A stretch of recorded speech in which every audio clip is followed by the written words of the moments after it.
আমরা সব সময় দেখে এসেছি যে রাজনৈতিক শাসকরা তাদের নানা রাজনৈতিক স্বার্থে মেয়েদের উপরে জুলুম করে।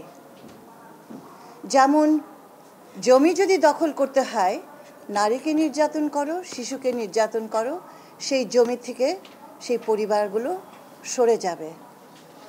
যদি নির্বাচনকে পক্ষে আনতে হয়, একটা কমিউনিটির উপরে সহিংসতা আরোপ করো, মেয়েদেরকে ঝুঁকির মধ্যে ফেলে দাও, সেই গোষ্ঠী সেই জায়গা থেকে সরে যাবে। তাতে যারা এই ঘটনাগুলো ঘটায় রাজনৈতিক বদ উদ্দেশ্যে, তাদের লাভ হয়। এবং তোমরা জানো যে আমি 25 বছর ধরে নির্বাচনও পর্যবেক্ষণ করেছি, মেয়েদের অবস্থান দেখে এসেছি। সেই কারণে এই অভিজ্ঞতাগুলো আমি ব্যাখ্যা করতে পারি। অর্থাৎ সহিংসতা, সরাসরি সহিংসতা, কারণে অকারণে সহিংসতা, রাস্তা দিয়ে হেঁটে গেলে তাকে টিটকারি মারা, এমনকি ওয়াজেও নারী সমালোচনা করতে গিয়ে যে ভাষা ব্যবহার করা নারীকে অত্যন্ত ঝুঁকিতে ফেলে দেয়।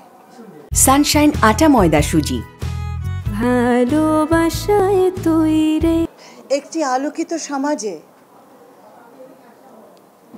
আমি জানি না আলোকিত হতে হয় কিনা নারীকে সম্মান করতে হলে, একটি আলোকিত সমাজে মেয়েদের প্রতি, শিশুদের প্রতি, নারীর প্রতি যে স্বাভাবিক সম্মান বোধটুকু থাকে, সেটা যখন ভাঙতে শুরু করে, সেই সমাজ কিন্তু সার্বিকভাবে ভাঙতে থাকে।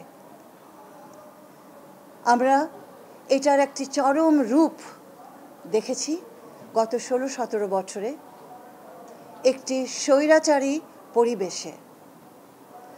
তবে এইটুকু বললে যথেষ্ট বলা হবে না, কারণ সংস্কৃতির গভীরে যদি এমন আচরণ থাকে, এমন নীতি থাকে, যেখানে নারীকে অপমান করা গ্রহণযোগ্য হয়ে যায়, সেই সমাজ ভয়ঙ্কর একটি জায়গায় চলে যায়। সহিংসতা নারীর প্রতি বাংলাদেশে কমেনি, বই বেড়েই চলেছে। কোথায় যেন আমাদের কাজটি আমরা ঠিকভাবে গুছিয়ে উঠছি না। এটা শুধু আত্মসমালোচনা নয়, এটি সমাজকে সমালোচনা।